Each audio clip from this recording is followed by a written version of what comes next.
Hello, my name is Father Timothy Ty, and this is our 186th segment of our Journey of Faith in the Light of the Cross, and I thank you so much for joining us as we complete the 31st chapter. We look up on a screen and we see our theme.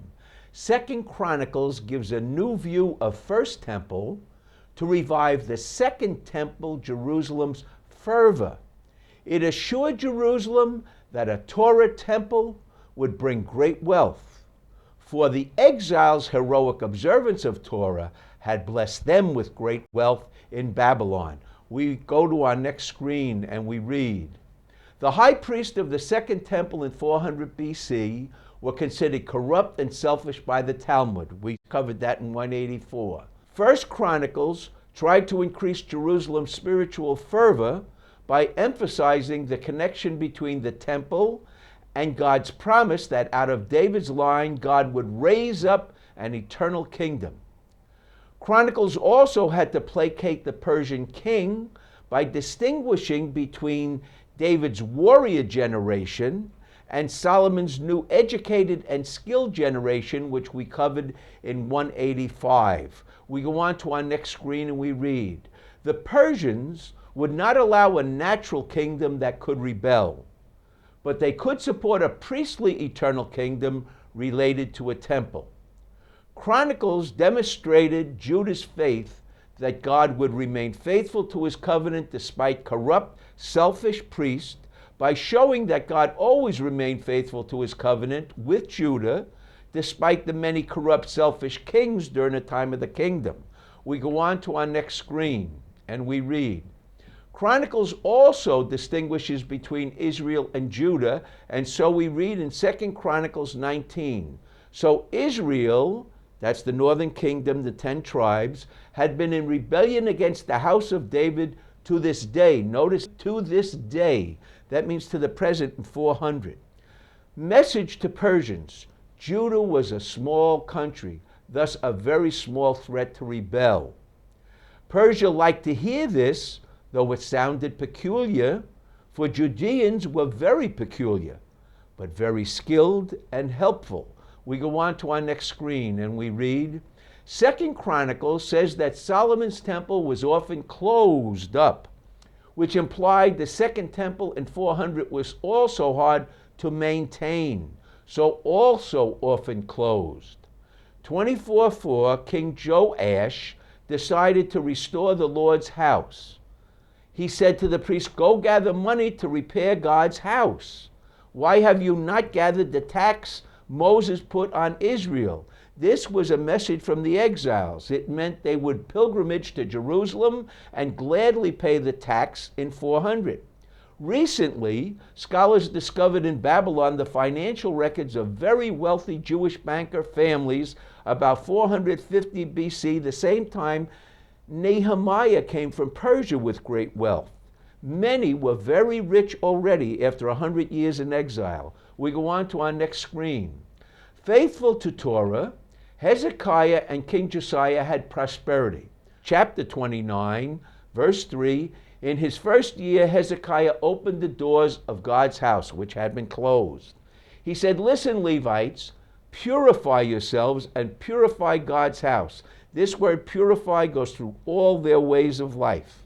Then rid this holy place of filth, for this people has forsaken God and abandoned his house.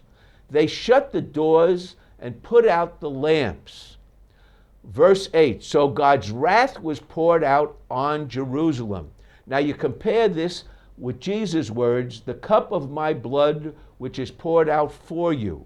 Is wrath simply soured love? Torah's wisdom is based on good order, and Solomon brought good order. Now Hezekiah restores order. He has the Levites purify themselves and purify the temple.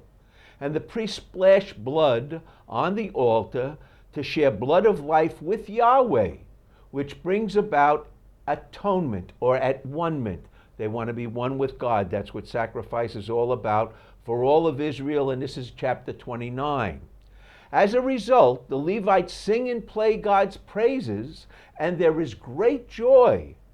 They feel so grateful they bow down and worship God. Now we go to 2 Chronicles 30, verse 1. Hezekiah wrote letters proclaiming to Israel an observance of Passover in Jerusalem.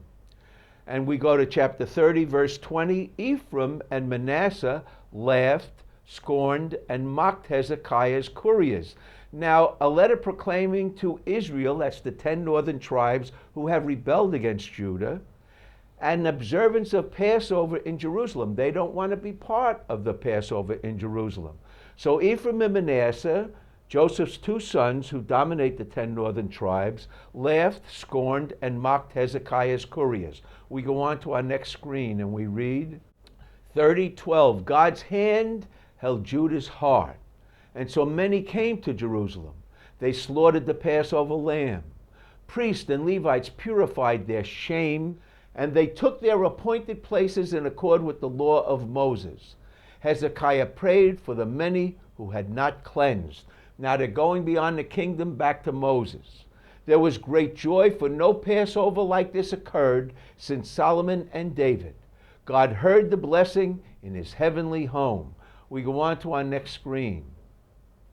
And we read 31:3. Then the king gave an offering, as did all of Jerusalem, and so priests and Levites could study God's law full time. This is an issue even today in Israel. They spend their whole lives studying Torah.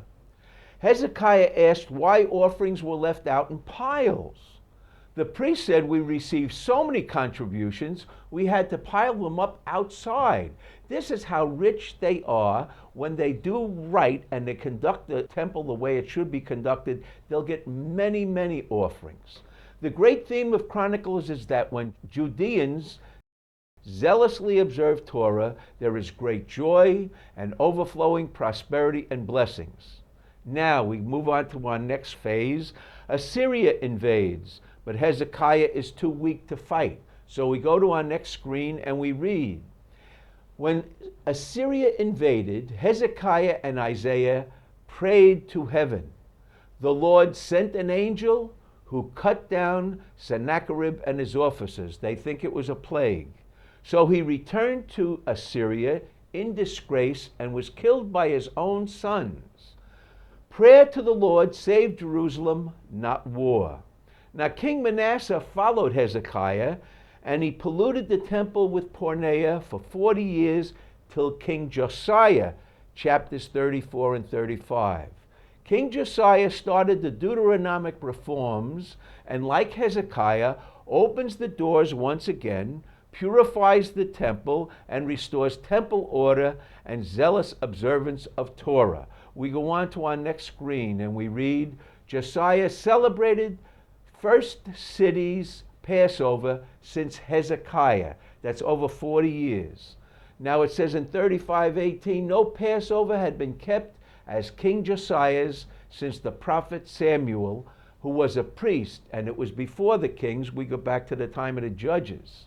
Then Chronicles jumps 70 years to the conquest by Cyrus. 36:22, King Cyrus of Persia fulfilled Jeremiah's words. The Lord God of heaven has charged me to build a house for him in Jerusalem. Whoever is of the Lord's people, let him go up. And this is a great phrase in Jewish history. Yahweh is faithful to the covenant. He always comes back to his people. Heroic observance of open temple, which is alive with sacrifice, brings much prosperity. Now later, after Christians and the destruction of the temple in 70, the Jewish people reorganized their Bible and they put this last. Let him go up to Jerusalem, tomorrow Jerusalem. So we ended a very powerful reading out of the Bible. Thank you so much for joining us on this 186th segment of our Journey of Faith in the Light of the Cross. I thank Jason Brown, Martha Velez, and Nancy Staiano, and all those who have helped us and supported us in doing this journey of faith in the light of the cross.